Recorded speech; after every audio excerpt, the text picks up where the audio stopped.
What's going on, Pika fans? It's your boy, Mango here. Mango Cantango, that is. Back with another video for y'all. We're going to be covering gameplay today. A lot of cool, interesting stuff today. I'll just do a quick little stroll here. Lots of interesting information and new stuff that a lot of you probably don't know about. So why don't we get right on into it. Still, small percentage of y'all are subscribed, so if you can just do that really quick, hit that sub button. Mean a lot to me. Thank you. Alright, so let's get on into it. Here we go. So basically there's 6 classes in the game, right? Grass, water, fighting, bug, lightning, and fire. And again, these all do different things. We're going to get down to this in a second. So those are just the main classes in the game. If you don't know that, it's pretty basic info. So also there it has to do with health, speed, finesse, and wits. Those are the attributes in the game, and those are all yielded by different things that are going to be happening down here. So for example, your grass Pikasters typically have a higher health and a higher wits. So the more grass abilities that you have on a Pikaster, you will have a higher health and a higher wits. Same with bug. Bug, you have higher health and higher speed. So I don't know exactly what the calculation number is for each base, but they all have a base number of these health, speed, finesse, and wits. And those base numbers are added and subtracted based off of what the parts of the body parts that the Pikaster has.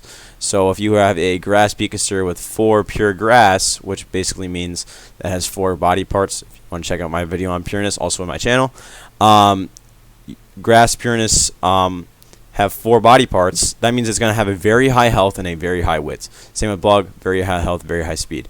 So what my plan is to do with this is looking at this, which I think is very cool, these aspects here. When you're building a build, you want to have something that's very similar. So if you're going for a tank, you're going to want grass or bug parts. If you're going for a speed build, you're going to want water and lightning. And if you're going for a wits build, you're going to want fighting and fire. Now, wits, I believe, has to do with critical hits and whatnot and how much damage those critical hits do. So it's not necessarily it does more damage, but I think the crit rate is a little higher, and you might gain anger quicker. Most of those cards actually are tailored towards anger if you look at the fire and the fighting cards. So there's those as well. So those are cool, and again, those are to keep in mind when you're building the Pikaster. When you're building the team, you might want to have a tank that has grass bug parts, and you want to have a really speedy type that gets faster than everyone's attacks first. You might want to be water and lightning. And you want something that's going to do some critical damage, some critical hits, maybe even some more damage, because a lot of those cards are higher damage. Maybe some fighting fire types. So again, you're going to have 3. You need at least 3 to play the game. I think 5 total, and reserves. That's actually farther down in that, so I won't go into that right now.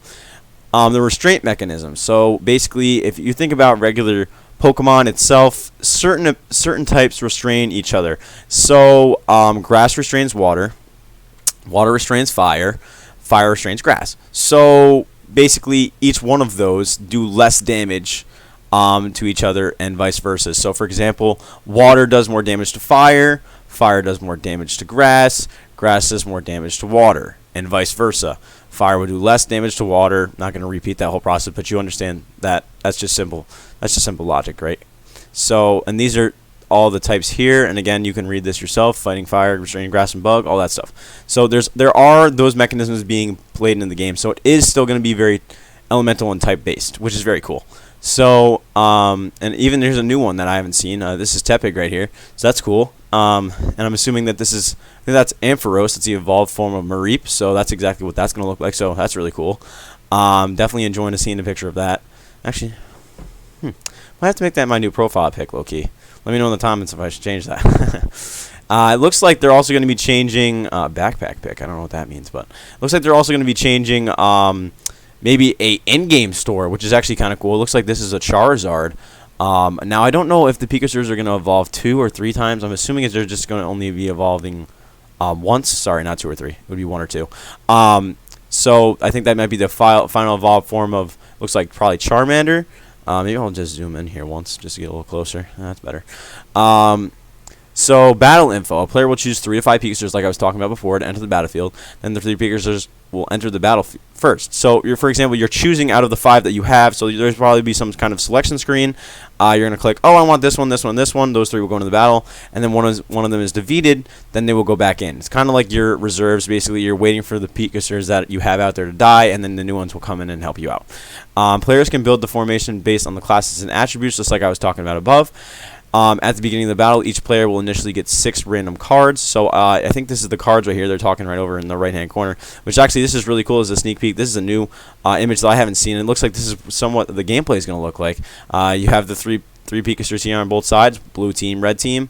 It says Pewter City Gym. I'm assuming this might be some kind of PvE aspect when you're trying to beat a boss. And here's your health. There's their health. I think it's probably tailored to be a little easier. Obviously, like 460, 487, 471. Those are a lot higher than 295s. I'm assuming that's kind of like AI stuff, but that's still really, really cool. So you're going to be able to pick the cards. So like they're going to give you a selection of 6 cards. You're going to pick 3. Then you're going to start. The first one that you use is going to consume 2 energy, which your energy is pretty much what that card looks like. It has that little circle on top left-hand corner of the abilities that you see on your cards. That's how much they cost. Some of them are 0, some of them are 1, but apparently for the first cast is going to cost 2. So that's cool. And I think this is really cool. I mean, look at this. I mean, the gameplay looks great. I mean, I think that looks amazing to me. I don't know about you guys, but I think it looks really cool. Let me know in the comments what you guys think about that. Breeding. We did breeding. That's a separate video. You want to catch the breeding video? I'm not even going to cover it right now. You want to catch that breeding video? Literally just posted it yesterday. Go check that out. I'm going to link it in the description below. Yeah, we're just not going to mention it. All right, so PvP and PvE gameplay. So basically, this has to do with the amount of stamina that you're going to get. So based off of how many NFTs that you currently hold, you're going to be rewarded for holding more, which makes sense. So you have 3 to 4, you're going to get 10 stamina per day. 5 to 9, you get 20. 10 to 14, you get 40. 15 to unlimited amount of them, you get 65. Now, the reason for this is that you need this stamina to go into the PvP aspect of the game. This is when you're playing player versus player. So you're battling up against someone from across the world, wherever they are, who knows where. But you're PvPing against someone else, and you're trying to win these points. And you're going to be rewarded for them in RBS. Now, an RBS is one of the tokens that is needed for breeding. Again, the breed video is in my description. But RBS is needed for breeding. It's probably going to be needed for other things, and a very valuable token. In the PvP gameplay, there is an arena. There's a leaderboard, which just looks really sick. I mean, come on now. Based on the leaderboard, the top 500 players in each season will receive MLS rewards. MLS is what's coming out on the 29th. Probably going to be covering the IGO in another video that's coming up soon. So make sure not to lose that, and make sure you know what's going on the 29th. Top 500 players in each season. So, and these are going to be rewarded based off of, I don't know what these 1800 mean, but maybe you're going to get 1800 in MLS. So that sounds pretty good to me. That's pretty cool. And even there's a leaderboard system, so that's really nice. PvE, so this is like people that are not playing the PvP part. When you run out of stamina, you'll be able to use the PvE aspect. The River PvE will include the first win rewards, and repeat win rewards are limited every day. So you're going to only be able to gain a certain amount of RBS and SRBS and MLS of every single day. I don't know if MLS is actually a drop. I think it's just RBS and SRBS. And SRBS is pretty much super rare ball shards, I think it is. And then the other one is rare ball shards. And that's pretty much what it stands for. So now we're getting on to the boss challenges. Now this is the cool stuff. This is stuff that I didn't even know about this. So challenge various types of bosses. There's 7 bosses in total. It's actually a lot. You're going to be able to see the characters down below in just a second. So that's going to be really cool. Win a grand prize, can be rewarded in RBS, SRBS every Monday to Sunday. There will be different bosses for players to challenge, and players can defeat these bosses.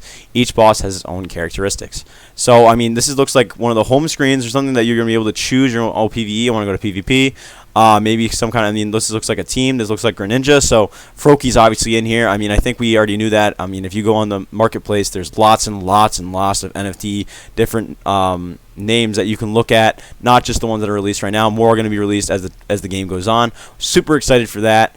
But I think this interface just looks amazing. I'm just so excited. You have no idea. The boss challenge task will be reset at 7 a.m. every single day. The previous day's work can be planned at this time. Players will have a full day to claim their rewards until the next boss. Each NFT only has one chance to participate in the boss challenge every day. Now, that's huge. And the reason for that is that the more NFTs you have, the more damage you're going to be able to do to the boss. So if you only have 3 NFTs, that means you can only participate in the boss 3 times a day. Now, you have 15... Now you have 15 chances. I don't know if they're going to limit the amount of times you can attack the boss. I'm assuming there probably will be. Otherwise, people would stack up on hundreds of them, and then you just destroy the boss and get tons of rewards. But I'm sure there's a limit probably somewhere in there that you're not going to be able to attack after a certain time period.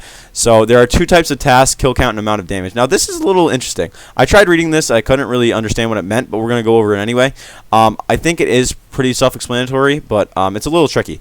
So, I mean, first of all, Zygarde, dude, Solgaleo, Regigigas, like Groudon. Is that Hula? Something like that. Sorry, that's one of the newer ones. Arceus, like, just this is sick, dude. There's legendaries here, which is super dope that we're gonna be able to battle and try to defeat. I don't think you can actually hold these, but again, I mean, there's legendaries. Like, that's sick. All right, let's get back to what they actually are. The boss has 2 Pikasters standing side by side. These 2 Pikasters have 2 normal speed and unlimited HP. Every 2 turns, these 2 Pikasters alternate with a thicker shield. So I'm assuming that you're gonna be doing damage to this boss. It's gonna have like these 2 little gremlins in front of it, and you're going to be attacking it, and once you try to defeat those, maybe you'll try to do some damage to the boss, or maybe that it just feeds from the boss and the boss loses health that way. I'm not really sure how it's going to work, but an amount of damage is one of the types, and a kill count is one of the types. So I'm assuming the vice versa. Now you're doing damage to these. Now you're going to be trying to kill the ones that are like these gremlins in front of it. The boss has 2 Pikasters standing side by side. These 2 Pikasters can be killed, but can be resurrected indefinitely. So once they die, it gets healed and calls it a day. They have fast speed and don't take the effect of stun and fear. Oh, so these have different effects. So stun and fear. This one has to do with thicker shield.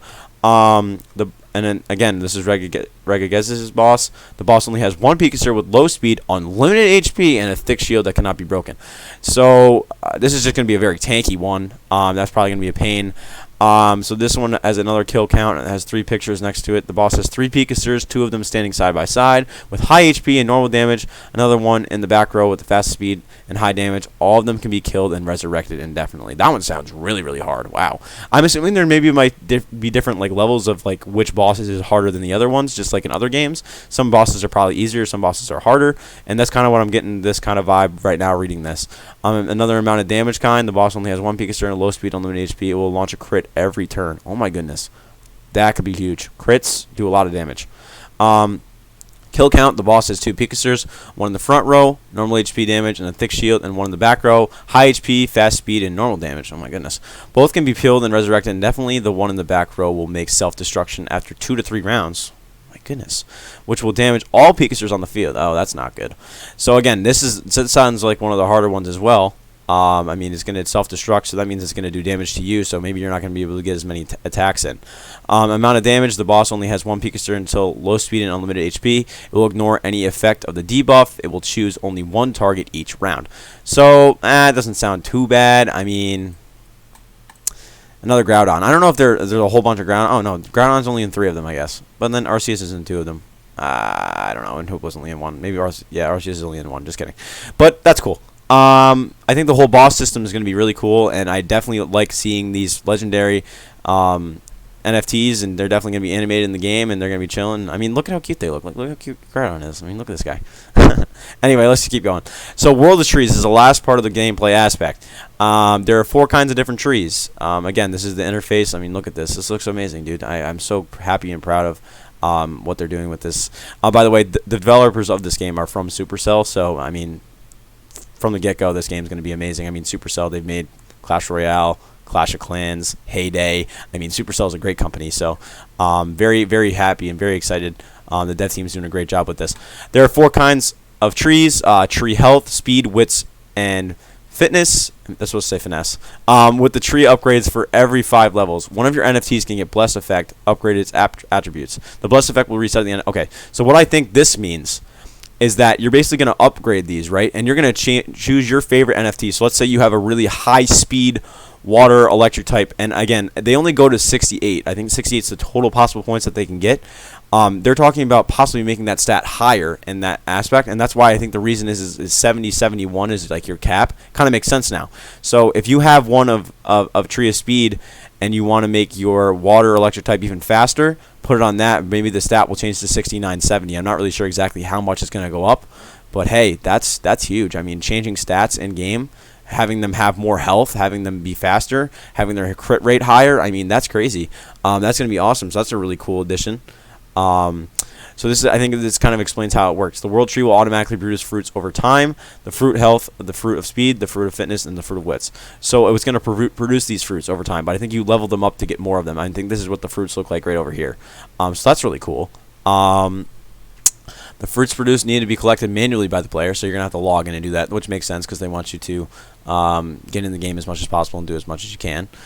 You can do shrine missions by using different fruits. As you complete the task, you can get lights. I don't know what lights are. Your world trees can be upgraded by using lights and RBS. So it's obviously going to be something that you can upgrade, so that's cool. With the tree upgrades, you can choose one NFT to be blessed to upgrade its attributes, just like I was talking about. Each player has 6 chances to make one tree produce 4-hour fruits by using RBS every day. So you're paying RBS, one of the tokens that I was talking about, which is very important. You're going to need that for breeding as well. You're paying this RBS to get this chance to produce this fruit.